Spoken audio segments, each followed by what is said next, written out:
Bapak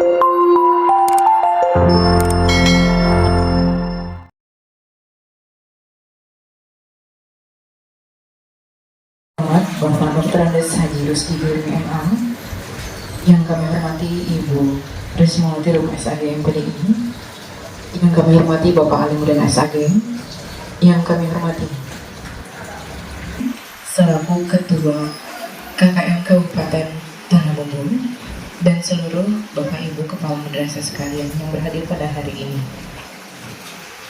Alhamdulillah, pertama-tama kita panjatkan puji dan syukur kehadirat Allah Subhanahu wa Ta'ala karena atas limpahan rahmat dan hidayahnya pada hari ini kita semua dapat berkumpul dalam keadaan yang alhamdulillah sehat walafiat, dan tak lupa kita haturkan salawat dan salam kehadiran junjungan kita Nabi besar Muhammad SAW beserta keluarga, kerabat dan para sahabat beliau hingga akhir zaman.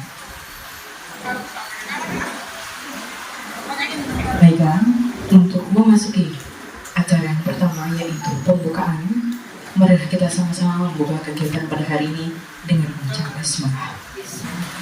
Semoga acara kita pada hari ini dapat berjalan dengan lancar dan kita semua dapat mendapatkan manfaat yang luar biasa dalam kegiatan pada hari ini. Acara yang kedua ialah laporan kegiatan dari Ibu Ketua kepada Ibu Dr. Anda Haja Hikmah, yang kami silakan. Bismillahirrahmanirrahim. Alhamdulillahirrabbilalamin. Assalatu wassalamu ala asrafil anbiya wal mursalin Sayyidina wa maulana Muhammad wa ala alihi wa sahbihi ajma'in. Amin. Baiklah, dalam kesempatan yang berbahagia ini kita bersama-sama memanjatkan puji syukur kehadirat Allah Subhanahu wa Ta'ala, yang mana berkat limpahan taufik serta hidayahnya jualah sehingga kita dapat mudah-mudahan selalu diberikan kesehatan, umur yang panjang, hingga kita sama-sama dalam menjalankan aktivitas kegiatan untuk memajukan Madrasah Aliyah sekabupaten Tanah Bumbu. Alhamdulillahirrahmanirrahim. Bismillahirrahmanirrahim. Alhamdulillahirabbil alamin. Nahmaduhu wa nasta'inuhu wa nastaghfiruh wa na'udzu billahi min shururi anfusina wa min sayyiati a'malina. Man yahdihillahu fala mudilla lahu wa man yudlil fala hadiya lahu. Asyhadu an la ilaha illallah wahdahu la syarika lahu wa asyhadu anna sayyidana wa nabiyyana Muhammadan abduhu wa rasuluh. Allahumma salli wa sallim wa barik ala sayyidina Muhammad wa ala alihi wa azwajihi wa dzurriyyatihi wa ashabihi ajmain, amma ba'd. Yang sama-sama kita hormati, kita banggakan Ibu Kepala Madrasah Aliyah Negeri Tanah Bumbu beserta jajaran selaku tuan rumah KKMK Kabupaten Tanah Bumbu.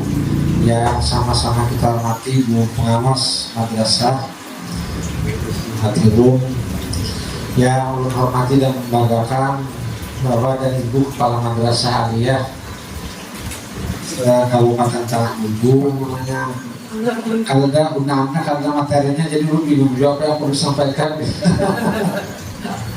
Tapi tidak apa, barangkali sekedar motivasi aja mungkin bagi Bapak sekalian, ya minimal paling tidak gitu. Mudah-mudahan dengan pertemuan yang kita laksanakan pada hari ini sedikit banyaknya bisa membangkitkan semangat kita untuk bisa meningkatkan profesi dan semangat pengabdian kita, khususnya teman-teman di Madrasah Aliyah. Kenapa? Karena pada prinsipnya sebenarnya kita hidup ini tujuannya cuma satu, ya, yaitu sebagaimana yang difirmankan oleh Allah dalam Al-Quran, "Wa khalaqtul jinna wal insa illa liya'budun." Sesungguhnya aku tidak menciptakan jin dan manusia itu melainkan untuk mengabdi kepadaku. Jadi dimanapun kita berada, apapun yang kita kerjakan, sebagai apapun kita, mestinya, seyogianya, seharusnya tidak terlepas apa yang kita lakukan, apa yang kita niatkan, apa yang kita kerjakan, apa yang kita lakukan, tidak terlepas dari apa yang sudah difirmankan oleh Allah tersebut. kita melaksanakan, meniatkan Merdeka yang ingin ulun takuni dulu, Bapak dan Ibu Kepala Madrasah ini siap tidak untuk jadi siap tidak untuk melaksanakan kurikulum Merdeka? Siap, siap. Instruksi boleh nanya nggak, Bu? Ya boleh, boleh. Kadang sempat tersirat di pendapat kata, kenapa sih asal muasal sebab-sebabnya dinamakan kurikulum Merdeka? Ada yang sampai jadi guyonan atas selama ini kurikulum kita tuh masih dijajah sehingga dijadikan kurikulum. Iya betul. Asal muasal namanya tuh dapat dari mana? Oke. Dari saya, dari saya. Oke, asal muasalnya kalau dikatakan kurikulum Merdeka dengan guyonan banyak guru-guru termasuk saya dengar, bahkan saya pun pernah menyambat seperti itu, mengatakan kurikulum Merdeka. Kenapa keren jadi kurikulum Merdeka? Selama ini kurikulum kita kan merdeka kan? Ada aja, kita masih dijajah. Makanya kurikulum sekarang itu merdeka bejuran. Merdeka apanya? Pokoknya merdeka. Nah, sebenarnya kalau dianalogikan Pak, selama ini sampai dikatakan kurikulum Merdeka karena kurikulum kali ini membebaskan guru, itu nomor satu.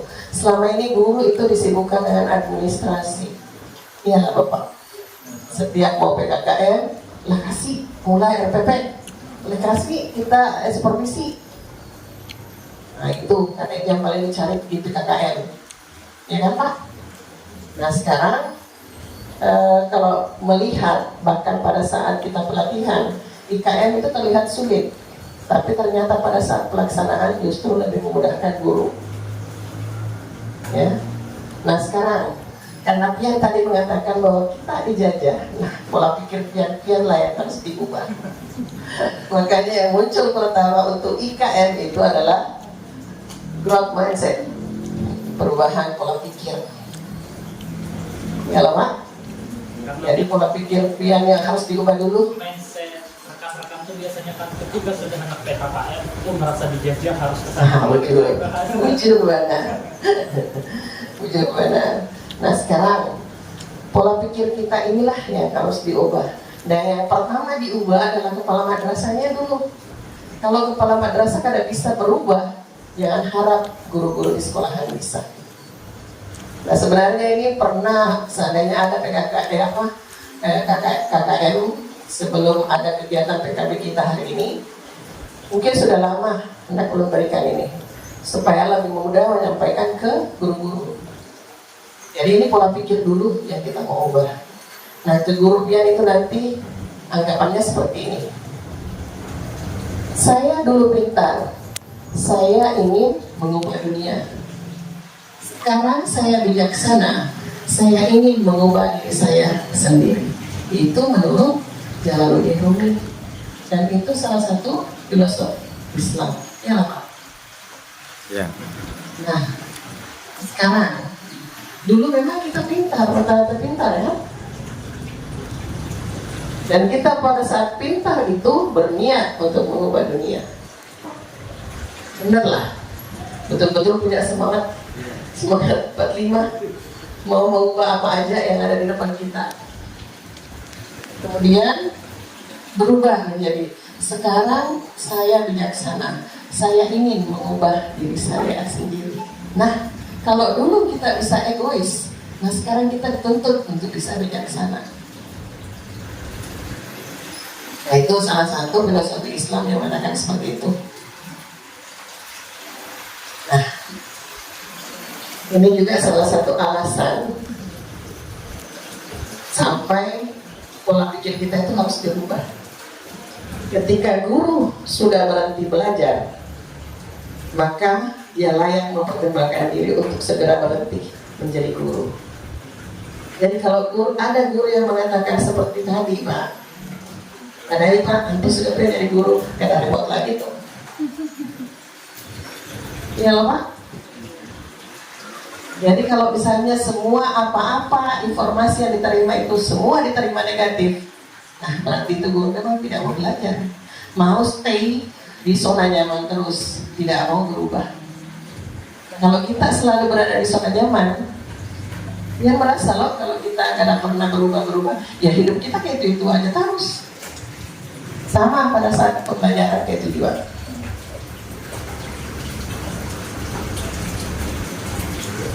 Nah, inilah latar belakangnya. Peran guru adalah mendidik, membimbing, mengajar, mengarahkan, menilai, melatih, mengevaluasi peserta didik. Kemudian peran guru dalam mendorong, menggerakkan, dan memberdayakan potensi peserta didik. Dalam melakukan pendampingan, guru harus memberikan umpan balik secara tepat untuk peningkatan kualitas pembelajaran. Guru perlu berlatih untuk memiliki pola pikir berkembang, growth mindset, dalam mendampingi peserta didik guna meningkatkan kualitas pembelajaran. Ini, selama ini kalau kita mengajar, masuk di kelas, membawa buku, menjelaskan materi tanpa kita menggunakan pola RPP, mengajar, selesai, keluar. Datang lagi minggu depan, kemarin sampai di mana pelajarannya? Ya kan? Itu biasanya guru. Dan itulah tugasnya kepala madrasah pada saat supervisi. Kok masih bertakun materinya apa? Padahal hari ini siap untuk supervisi. Tuh. Seandainya bertakunnya kayak ini, materi kemarin dengan hari ini ada kaitannya. Berarti materi kemarin masih ingat? Jadi istilahnya seperti ini, Bapak Ibu.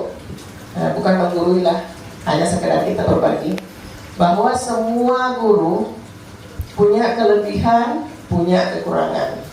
Nah, yang bisa melihat kelebihan dan kekurangan itu yang biasa, yang mengawasi. Yang bisa mengawasi itu kan bubuhan Bapak Ibu semua sebagai kepala. Nah, karena sebagai kepala ini melihat kelebihan dan kekurangan guru, diharapkan dengan adanya pedoman growth mindset ini bisa memberikan arahan ke guru bahwa pian Bu jangan seperti ini, pian Bu seperti ini, kawalah. Jadi kepala madrasah itu bukan menegur gurunya itu di depan siswa, bukan. Menegurnya itu pada saat berdua. Jadi mensupervisi itu di kelas, membawa catatan, kemudian panggil gurunya setelah di dalam ruangan kepala sekolah, hanya bertakun. Dia tadi melaksanakan seperti ini, dia merasa sudah sesuai dengan RPP dia. Yang kira-kira di sini di mana letak kesalahan yang kita lakukan tadi. Kalau ada merasa salah. Kemudian kepala sekolah mungkin melihat, oh RPP-nya kok seperti ini, kenapa materinya kok bisa lebih dari ini? Atau kenapa mengatakan bahwa kalau masalahnya kurang dari RPP yang ada itu tidak ada masalah, tapi kalau melebihi dari RPP berarti bukan RPP yang dilihat mengajar, buku. Itu kemungkinan besarnya. Jadi di sini guru di sini awalnya itu adalah mendidik, membimbing, mengajar, mengarahkan, menilai, melatih, dan mengevaluasi peserta didik. Itu tugasnya semua guru. Kemudian pada akhirnya guru perlu untuk melatih untuk memiliki pola pikir berkembang. Jadi guru di sini yang dituntut. Jadi ke bapak dan ibu kepala madrasah ini harus punya pola pikir juga berkembang, jangan yang ada di depan mata saja.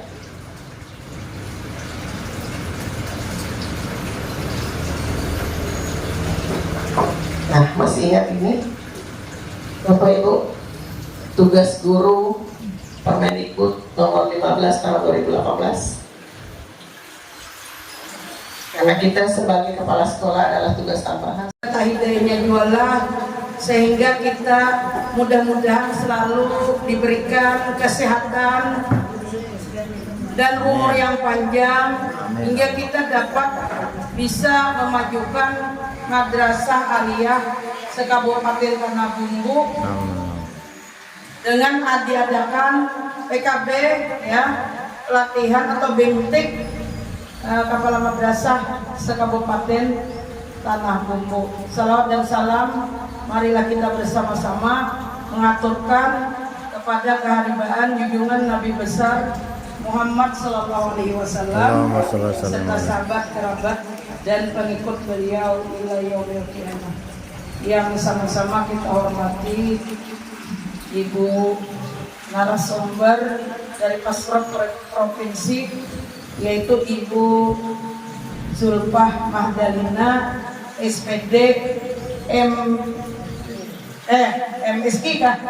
Nah, dan yang saya hormati seluruh keluarga besar kelompok kerja Kepala Madrasah Aliyah sekabupaten Tanah Bumbu yang sampai saat ini alhamdulillah masih bersemangat. Apalagi kegiatan semalam itu luar biasa sampai lebihan dengan waktunya, dan semuanya dalam keadaan antusias dan keadaan aktif, Bu. Nah, kita laporkan dengan Ibu.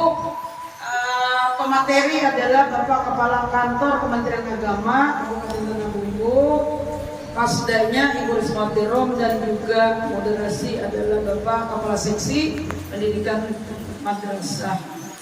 Dan mudah-mudahan tidak mengurangi lagi, artinya kita siap fisik dan mental demi untuk mendapatkan ilmu yang lebih banyak lagi mengenai kita sebagai kepala madrasah. Kalau kita tes ini tugas kepala madrasah itu ada berapa Yulah? 5. Kalau ada salah nama pokoknya nang itu nama komorbid banyak itu. Nah, pada pasti kepala madrasah ini memiliki tingkat berpikirnya yang sangat tinggi. Ya, cerdas, ya, inovatif. Nah, kemudian kreatif. Nah, ini pasti sudah. Nah, mudah-mudahan kita tidak mengenang faktor usia. Iya, usia kita yang tua menjadi muda, yang muda bisa menjadi tua. Iya, ini adalah semangat kita. Saya kan sebenarnya usia saya itu kalau di bulan Oktober tahun 78 Sumpah Pemuda tuh saya berusia 57 tahun. Tapi mudah-mudahan itu tidak menjadi penghalang kita dan usia itu kita selalu berdoa untuk kepentingan orang banyak, kepentingan madrasah kita. Siapa lagi bukan dari kita? Walaupun Nah, dari situ setelah 150 hari dia beregenerasi tubuhnya itu, dia akan kembali normal seperti biasa, menjalani sisa usianya selama 30 tahun tadi. Kembali seperti muda kembali. Nah, itu yang belum baca. yang malam Itu yang belum baca dari internet lah. Kalau ada salah, ya mohon maaf. Nah, terus apa yang diambil dari situ? Filosofinya adalah bahwa untuk mencapai sesuatu impian yang besar dalam hidup, kita memang perlu berkorban. Nah, berkorban, pencapaian dalam hidup kita juga pasti memiliki fase-fase yang sulit. Bagi dalam madrasah ya Pak, mengembangkan madrasah mungkin sulit, apalagi kewirausahaan. Tapi dari situ layaknya alam tadi, setelah kesulitan pasti akan ada kemudahan. Nah, itu mungkin itu diulang. Menurut artinya sebagai kepala madrasah mungkin mulut pribadi masih banyak kekurangan. Tapi dari sini kan belum belajar bagaimana cara mengembangkan kewirausahaan tadi, belajar ya seperti karakter orang. Masya Allah, kita beri aplaus buat semua. Assalamualaikum. Masya Allah. sekian videonya seperti Luar biasa, ternyata ada yang terlewat. Ternyata elang di masa 40. Nah, anggaplah saat itu Nabi menerima kita anggaplah ketika Nabi Muhammad itu merasulannya.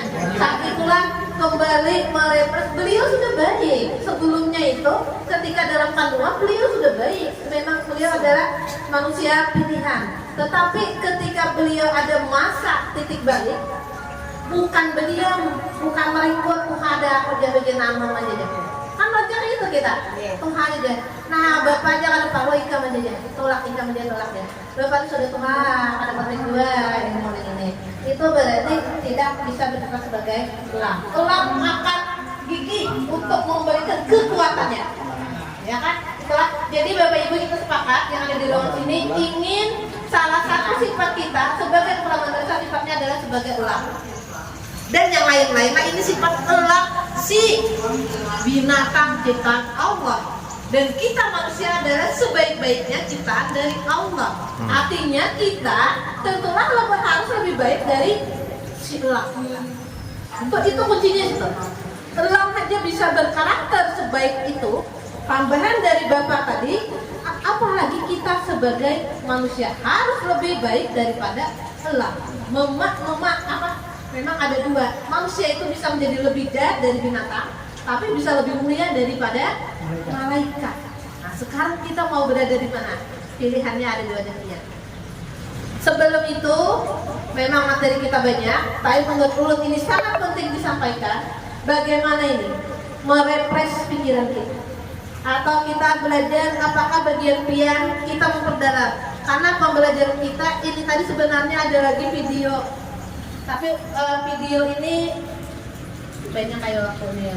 Sebenarnya memperdalam si elang tadi. Dan ini mudah-mudahan ini Ibu ingin bibiniannya karena pulang mau komentari ini.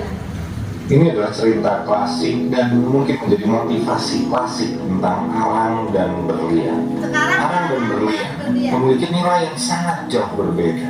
Tapi apakah Anda tahu bahwa arang dan berlian ini terbuat dari benda yang sama, yaitu karbon?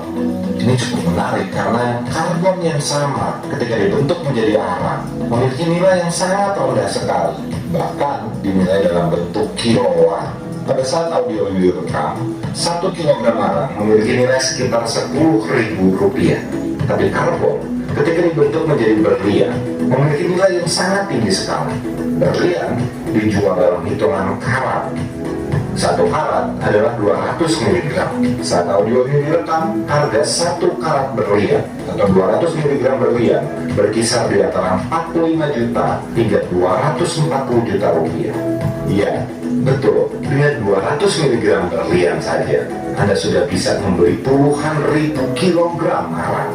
Padahal dua-duanya memiliki bahan baku yang sama. Terus apa yang membedakan mereka berdua? Perbedaannya adalah di proses. Kita perhatikan karakteristik arang. Arang yang murah melewati proses yang mudah. Arang ini rapuh. Arang tidak melewati tekanan berat. Arang tidak melewati waktu panjang untuk menjadi arang. Arang tidak kepanasan dalam kondisi ekstrim. Arang memiliki nilai yang rendah karena karakteristik arang. Tapi sebaliknya, kita perhatikan diamond atau berlian. Berlian yang dinilai tinggi ini tidak melewati proses yang mudah. Berlian melewati tekanan yang tinggi. Berlian adalah salah satu benda terkeras di muka bumi. Berlian melewati proses panas dan tekanan yang tinggi. Berlian melewati proses panas dan uji waktu yang sangat lama. Untuk merubah sebuah karbon menjadi berlian dibutuhkan ratusan tahun. Ketika sang karbon berubah menjadi sebuah berlian, walaupun sudah memiliki nilai yang tinggi, berlian tersebut harus dipotong dan dibentuk lagi demi meningkatkan nilainya. Berlian harus membuang semua hal yang kurang indah dari dalam diri, melewati proses yang lebih menyakitkan lagi. Karena kita semua sudah tahu bahwa membuang sifat buruk yang kita bangun selama beberapa tahun terakhir saja sulit. Bayangkan jika berlian tersebut harus membuang jati dirinya yang sudah dibentuk selama ratusan tahun. Hal yang membuat sebuah berlian menjadi begitu berharga adalah karena berlian adalah arang yang telah melewati proses. Ini bukan sebuah kondisi yang mudah. Jika Anda tidak sanggup melewati proses tersebut, maka Anda bukan berlian. Anda akan dinilai sebagai arang. Anda akan ditimbang di kilo dengan harga yang sangat murah. Apakah Anda mau menjadi arang? Atau Anda ingin menjadi berlian? Anda ingin menjadi diamond? Dan walaupun Anda sudah melewati tekanan yang tinggi, Anda sudah melewati waktu yang lama, jika Anda hari ini sudah menjadi diamond sekalipun, untuk memberikan nilai yang lebih tinggi kepada diri Anda harus bersedia untuk dipotong dan dibentuk. Ini proses yang sangat menyakitkan. Tekanan Anda akan bertambah terus. Tapi ada sebuah titik di mana berlian sudah dibentuk, sudah dipotong, dan bahkan sudah dipoles. Berlian menjadi hal yang paling keras, paling indah, dan paling mahal di muka bumi. Sama dengan Anda. Ujian, cobaan, dan semua macam tekanan yang sedang Anda lewati sekarang adalah karena Anda sedang dipersiapkan oleh Tuhan yang Maha Kuasa untuk menjadi sebuah berlian. Jika Anda sanggup melewati semua tekanan ini, tidak lama dari sekarang, Anda akan menjadi lebih kuat. Tekanan macam apapun tidak akan bisa merubah Anda. Anda akan menjadi jauh lebih kuat dari semua macam tantangan, bahkan tantangan-tantangan yang tidak bisa Anda bayangkan. Tapi Anda harus bersedia melewati proses. Anda harus bersedia ditusuk dari belakang oleh orang-orang yang Anda percayai. Anda harus bersedia kehilangan.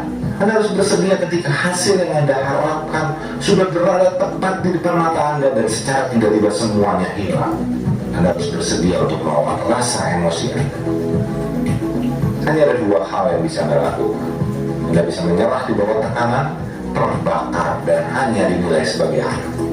Atau Anda bisa menyadari bahwa proses yang sedang Anda hadapi diberikan kepada Anda karena Anda sanggup menghadapi tekanan ini. Dan Anda sedang dibentuk untuk menjadi sebuah berlian. Sikap Anda melihat masalah yang sama akan merubah segalanya. Anda bisa menggerutu atau Anda bisa bersyukur.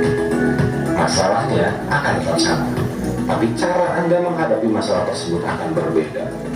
Ketika Anda menghadapi masalahnya dengan sikap yang berbeda, hasilnya pun akan berbeda. Keputusannya sekarang berada di tangan Anda. Kami percaya bahwa Anda bisa menjadi berlian karena Anda memiliki bahan dasar untuk meraih kesuksesan. Tinggal Anda merubah sikap Anda dan melihat masalah Anda dengan sikap yang lebih baik. Mulailah bersyukur dan rasakan perbedaannya. Jangan menyerah dan hadapi tantangan yang berada di depan Anda. Anda adalah seorang baik. Percayailah hal tersebut. Oke. Mantap. Kita beri aplaus kembali kepada diri kita bersama. Luar biasa. Ini adalah cerita klasik dan mungkin menjadi motivasi klasik tentang arang. Sekarang ibu-ibunya. Silakan ada ibu yang ketiga ini kita komentari tentang arang dan berlian. Dua mereka ini Ibu wajah baru semua. Iya, wajah baru silakan. Di sini memang tidak ada senioritas. Malah yang baru itu yang kami minta untuk berbicara. Kalau ibu harus lagi dipikirkan.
Bismillahirrahmanirrahim. Assalamualaikum warahmatullahi wabarakatuh.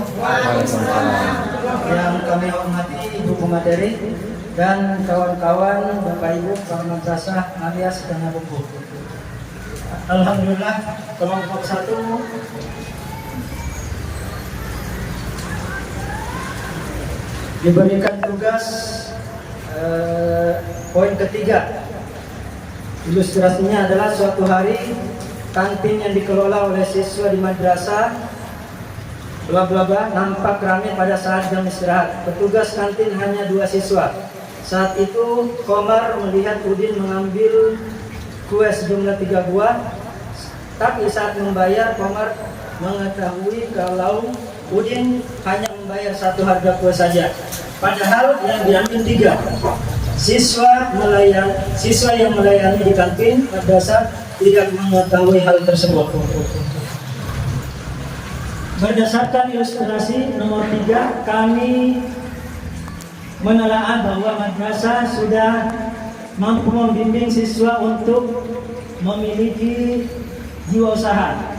Namun di satu sisi lain kami melihat karakter siswa si pembeli perlu dibina sehingga memiliki karakter religius, kejujuran sesuai dengan apa yang telah dicontohkan oleh Rasulullah SAW yang sifat wajib beliau itu terkandung dalam sifat staf.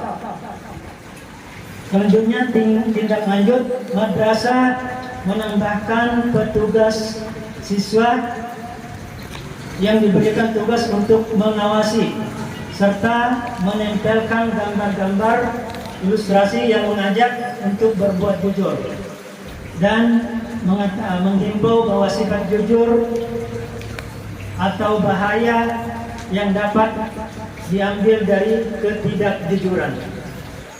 Sekian dan terima kasih. Terima kasih atas segala perhatian. Mohon maaf atas segala kekurangan. Wallahu muwaffiq ila aqwamit thoriq. Assalamualaikum warahmatullahi wabarakatuh. Oke, beri aplaus. Kelompok 2 untuk menanggapi perwakilan. Menanggapi cukup Ya, kebanyakan atau silakan dari yang tadi. jangan yang sulit lah. Nanti kami tanggapi lebih sulit lagi.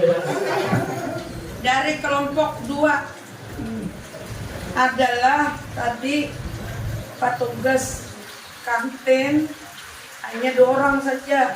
Ya, kita akan bertanya kepada Bapak yang menyajikan semacam sebuah ilustrasi lah, yang sebaiknya kantin itu dikelola oleh beberapa orang menurut pendapat Bapak. Kemudian yang berikutnya lagi, tidak semua siswa itu tadi kita didik dengan kejujuran. Bahkan ada tadi yang membayar 1 aja pada diambil 3. Tadi dari penyaji yang mengatakan bahwa itu sudah dilakukan, nantinya diusahakan untuk ada semacam kurang lah di situ. Ini hanya menambahkan saja. Untuk mendeteksi itu perlu adanya kantin menggunakan CCTV. Nah itu, karena tidak semua siswa itu jujur. Yang namanya ibaratnya pengaruh dari luar dari dalam itu ada. Jadi tadi tata tertib ada, tetapi itu kantin harus ada. Sebaiknya itu kantin yang berdiri. Baik, assalamualaikum warahmatullahi wabarakatuh. Terima kasih, singkat padat insyaallah.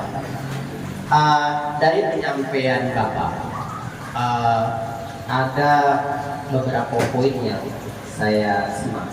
Yang pertama, permasalahan yang pertama adalah kejujuran, ya, masalah kejujuran. Yang jadi pertanyaan saya adalah berarti di sini ketika kita mengidentifikasi masalahnya, masalah kejujuran, bagaimana cara Bapak pencegahan yang dilakukan untuk penanaman karakter supaya anak bersifat jujur dalam kegiatan pembelajaran. Yang kedua, mungkin saya ingin tahu bagaimana cara Bapak bekerja sama dengan warga madrasah, dengan semua elemen untuk supaya pertama anak ini dapat memiliki kejujuran, ya. Di situ memang pertama kejujuran, karena kita tahu masalahnya seperti itu. Berarti kan kita sudah tahu ini permasalahannya, masalah kejujuran kan. Supaya anak jujur lah, kayak apa caranya, strateginya, memperankan semua stakeholder atau warga madrasah supaya anak-anak kita ini menjadi anak-anak yang jujur. Nah, yang kedua, solusinya. Terima kasih. Ya, singkat padat. Terima kasih atas pertanyaannya. Pertanyaan yang pertama,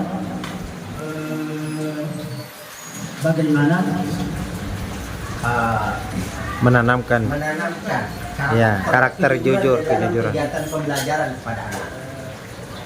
Karena kami mengajarkan psikologi pendidikan juga di pondok, itu ada dalam bahasa Arabinya itu guru harus menjadi seorang tauladan, bukan di dalam kelas saja, di luar kelas dan di lingkungan masyarakat. Itu yang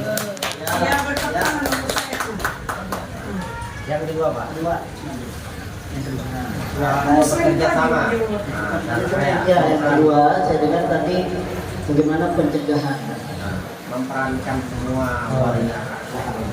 ini dulu yang kami lakukan selama ini. Dari kelompok 3 ilustrasinya, apabila para madrasah A dapat memaksimalkan ilustrasi mereka di atas, suatu hari kantin yang dikelola siswa di madrasah dan seterusnya, kemudian dalam hal yang terkait masalah kejujuran.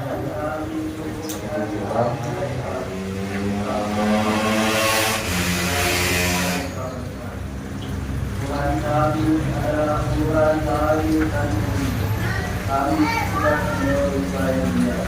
Untuk kalau kami berbuat demikian, untuk kami telah menetapkan perkataan yang ada. Pertama di madrasah A dulu, ini sekarang di madrasah A telah membuat suatu program tentang madrasah kantin kejujuran,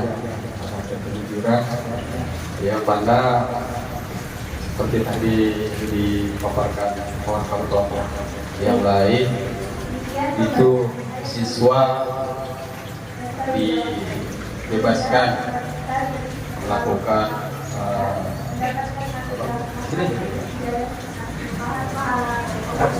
transaksi di kantin tanpa harus diawasi oleh baik itu penjual yang ditugaskan ataupun dari siswa yang ditugaskan untuk menjaga kantin tersebut.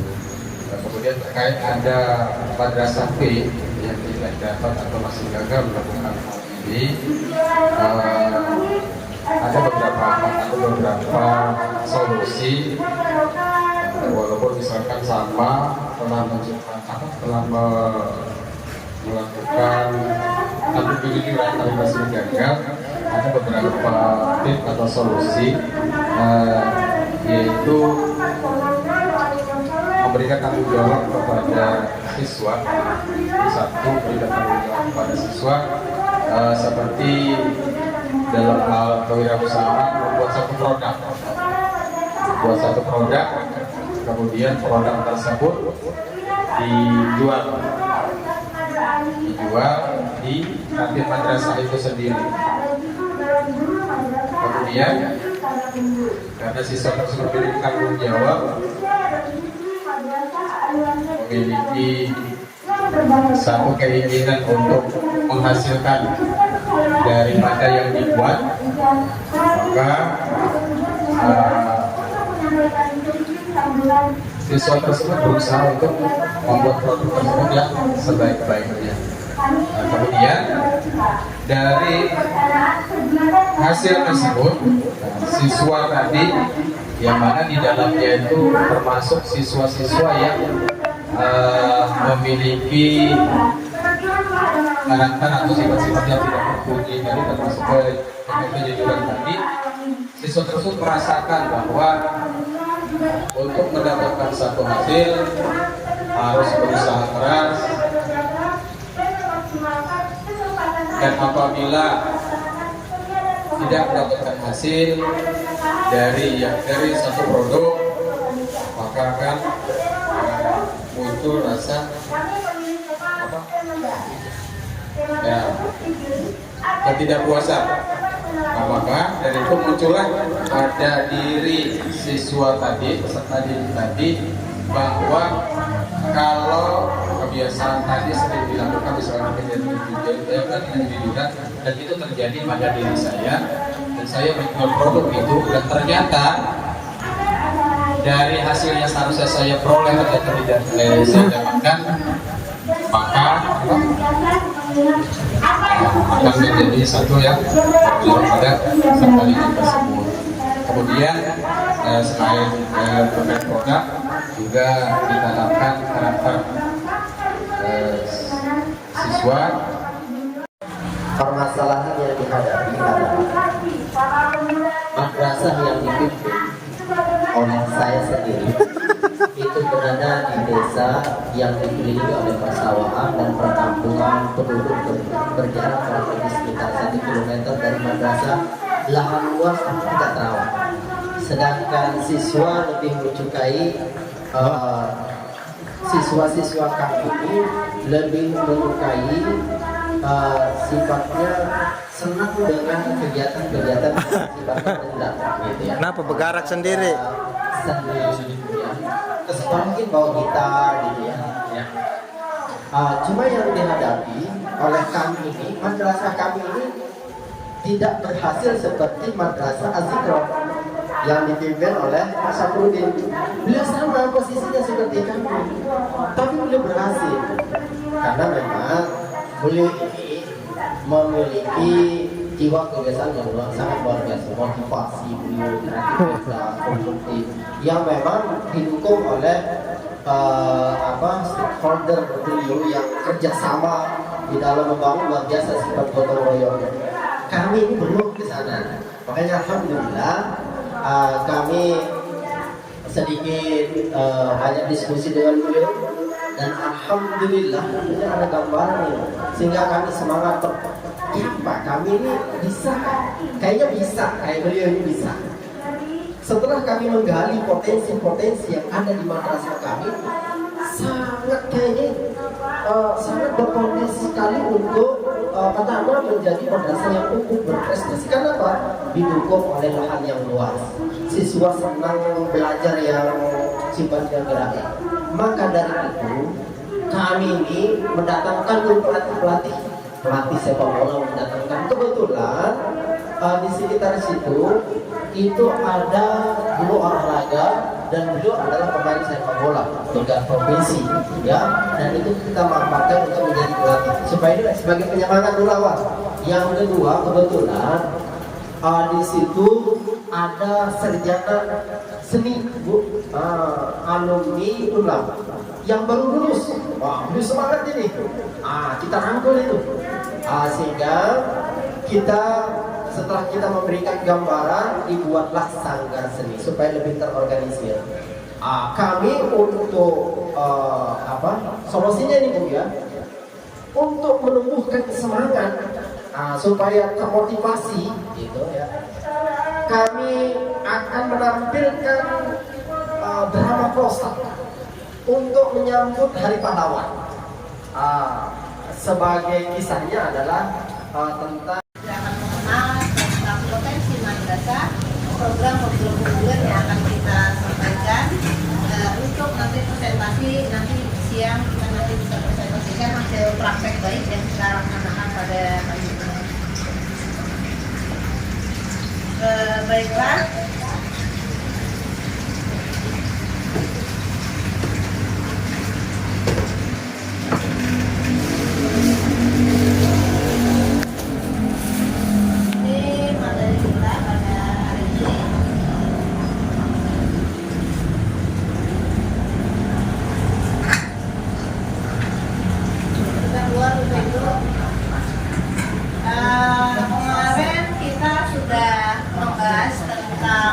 bagaimana kegiatan-kegiatan yang telah dilakukan di madrasah kita. Pada hari ini kita akan ke materi selanjutnya ini ya, yang kita bahas 2 hari yang lalu, mulai pembukaan sampai dengan kegiatan-kegiatan kita.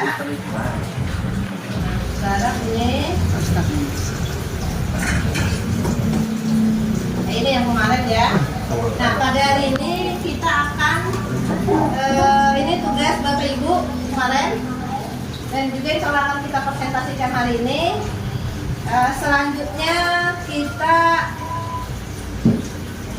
ini yang kemarin yang setelah kita hasil evaluasi kegiatan, kita evaluasi pelajaran, olahan pangan khas Halong, termasuk obat, termasuk itu tadi pisang tadi, ala, iya jamu balon lagi namanya ini Ibu, biar kami kain aja. Kami akan belajar tentang mengobati ini yang kanker, apa itu di badan kami penelitian riset. Makanya Manekta ini rencana, nah ini Pak, kita bilang mau kemana? Mau ke SMK, SMK, atau punya bapak hendak magang-magang untuk SMK, atau masalah keagamaan kayak MAPK, atau hendak sains, kehebatan sains penelitian berarti kayak Mas Ici. Kalau SMK namanya Madrasah Aliyah Vokasi, punya kelebihan tentang skill yang kita lakukan. Itu kalau Manekta ini hendak sainsnya, hendak kami anukan dan bidang olahraganya. Sementara yang bisa kami kembangkannya bidang olahraganya. Jadi atlet Kabupaten Balangan lahirnya di Manekta, pahan, takraw, menembak di Manekta. Kalau pusat banyak yang bisa kami yang lain. Sekarang ini kami lagi menanukan anak buah kami bisa salah satu olahraga baru petang kan namanya. Itu pacaran dibudiakan di Polda, itu pacaran kami buat twister dulu. Apa itu? Petang. Apa itu? Nah, makanya itu adalah olahraga baru yang dianukan. Akhirnya aja baru karena itu dibujikan se-Indonesia. Apa itu? Nah, mungkin kayak apa kan kisahnya mungkin di internet lah. Ini bagian olahraga dan orang-orang yang linknya ada ke situ baru dapat. Iyalah. Iya, makanya itu. Ini adalah hasil diseminasi kelompok kami. Itu. Untuk 2 kali diseminasi kelompok kami. Nah, itu. Iya. Ustaz mulai. Situ Pak Ustaz. 5 menit ya. Assalamualaikum warahmatullahi wabarakatuh. Waalaikumsalam warahmatullahi wabarakatuh. Perkenalkan kami kelompok 2 yang terdiri dari ketua tim kelompok, saya sendiri, saya Fatrani, dan anggota Ibu Hajah Hikmah, Bapak Sadiaku, dan Ibu Muhammadul Aini. Inilah hasil diseminasi kami, kelompok kami ya, yang dalam eksplorasi dan proyek tulisan kreatif di madrasah. Yang pertama, kami akan menyampaikan jiwa kerusahaan dan karakter religius. Di sini peserta diminta menuangkan atau mengisi dengan jiwa kerusahaan dan karakter religius yang akan dikembangkan di madrasah.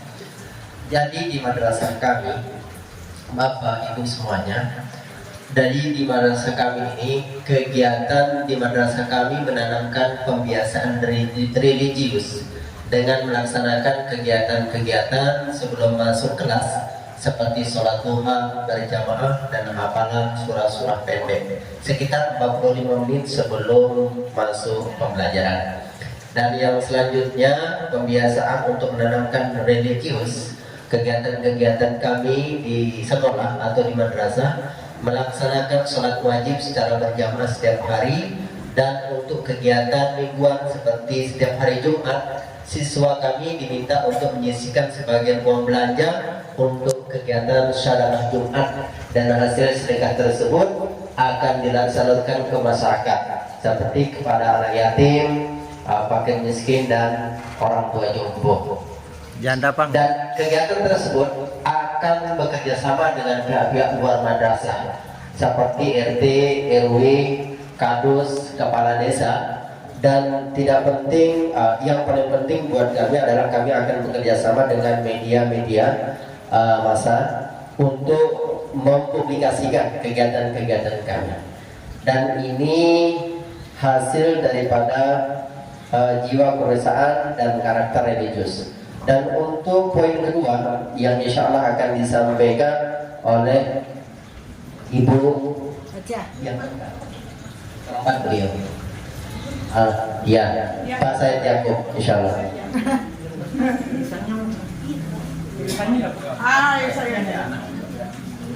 Yang menulis saja.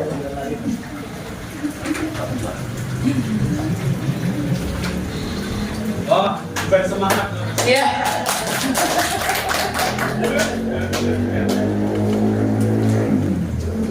Ya, assalamualaikum warahmatullahi wabarakatuh. Waalaikumsalam warahmatullahi wabarakatuh. Ya, kelompok kami walaupun sudah siang tapi tetap semangat.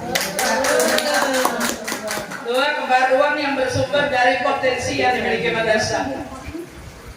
Istilah potensi yang ada di madrasah yang bisa diproyeksikan dan dikembangkan membuat proyek kewirausahaan. Ingat, sentuhan inovasi dan kreativitas yang menuju pada kebaruan pada proyek kewirausahaan sangat penting untuk menjadi sisi unggul atau beda. Misalnya madrasah memiliki laboratorium komputer yang memadai dan teknologi baru, disupport jaringan fasilitas jaringan internet yang cepat. Beberapa kelompok belajar siswa dan guru sangat antusias, intens, apel mengoperasikan beberapa aplikasi komputer. Nah, alhamdulillah di madrasah kami siswa dan guru berkolaborasi membuat pembelajaran yang bermakna, ialah melalui teknologi baru yang mana menciptakan aplikasi-aplikasi menuju kepada kewirausahaan. Jadi wirausaha memang sudah dilaksanakan kerjasama dengan guru-guru para karya. Di antaranya membuat sabun Bapak Ibu dari lidah buaya, bukan buaya darat lah. Iya, jadi karena lidah buaya ditanam juga di jadi taman toga madrasah. Nah, ini adalah salah satu terobosan guru dan siswa, di mana guru dan siswa belajar melalui internet, melalui Google. Padahal kita secara pelatihan tidak ada, tapi karena kepiawaian guru mengajak siswanya mengendal wirausaha membuat sabun dari tanaman toga, ialah dari lidah buaya. Yang termasuk tadi kata saya membuat jamu, kita dipakan lawan janar tuh, lawan kunyit tuh ditanamnya walaupun sedikit di situ dicoba. Kemudian melalui internet, melalui jaringan yang meluas, melalui media sosial, ialah melewati WA-nya, ada grup kelas dan gurunya. Apa yang menjadi target atau sasaran yang dibidik dalam rencana proyek kewirausahaan di madrasah? Misalnya, anak-anak didampingi guru dan difasilitasi madrasah menargetkan mempunyai usaha dan produksi yang berbasis digital sebagai sumber belajar. Nah, di sini kami menyimpulkan bahwa sasarannya itu adalah bagaimana cara kami untuk bisa menanamkan nilai-nilai religius, sosial, seperti peka atau peduli terhadap orang-orang yang sangat membutuhkan. Siswa menjadi lebih taat di dalam melaksanakan ibadah wajib maupun sunnah. Selanjutnya, madrasah kami berupaya untuk menumbuhkan keyakinan dan kepercayaan masyarakat terhadap madrasah, bahwa madrasah kami adalah satu-satunya solusi yang tepat dan terbaik sebagai lembaga pendidikan bagi orang tua yang ingin menyekolahkan anak-anak mereka di tingkat SLTA di era globalisasi ini. Dengan kata singkat bahwa madrasah punya kesederhanaan, walaupun tidak maju ada digital, paling tidak anak atau siswa guru mempunyai HP Android. Mainkan dengan membuat kuis-kuis yang mantap, cerdas untuk memasarkan wirausaha yang ada. Allahu Akbar. Menambah jawaban dari Aing. Terima kasih banyak. Mungkin itu saja yang mewakili kawan-kawan bekerja 3.1. Jadi ini 3.3. Nah, mengantuk sudah. Disampaikan oleh Pak Chandra. Silakan.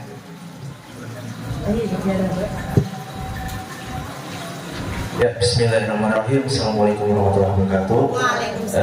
Kami dari kelompok 3 akan menyampaikan bekerja 3.3. Yang pertama itu adalah aspek tentang ide kreatif yang sebagaimana telah kami diskusikan. Kita ini sebenarnya di madrasah itu banyak hari-hari besar kadang yang terlewatkan, entah itu hari besar keagamaan kita atau hari besar dari nasional seperti negara Indonesia kita ini. Nah, sebenarnya itu adalah merupakan suatu peluang kewirausahaan untuk kita.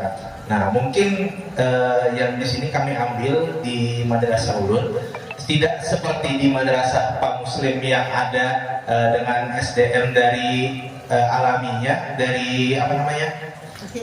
Ya, sumber daya alamnya, atau dari ibu yang dari pertambangan. Kalau di tempat Ulun itu di Syarif Abbas itu tergapit oleh pendidikan, maksudnya dari pendidikan SMK ada Ulun tuh, SMP ada, dan SD ada juga. Jadi kami di situ saingannya dalam satu komplek itu terkurung sebenarnya, dan tidak ada sumber daya alam ataupun sumber daya pertambangan tadi. Yang kami punya cuma sumber daya manusianya.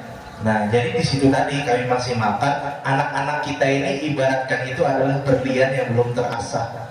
Nah, di situ tadi kami ingin membuat dari perayaan hari besar, contoh saja momentum Maulid Nabi yang baru saja terlewatkan.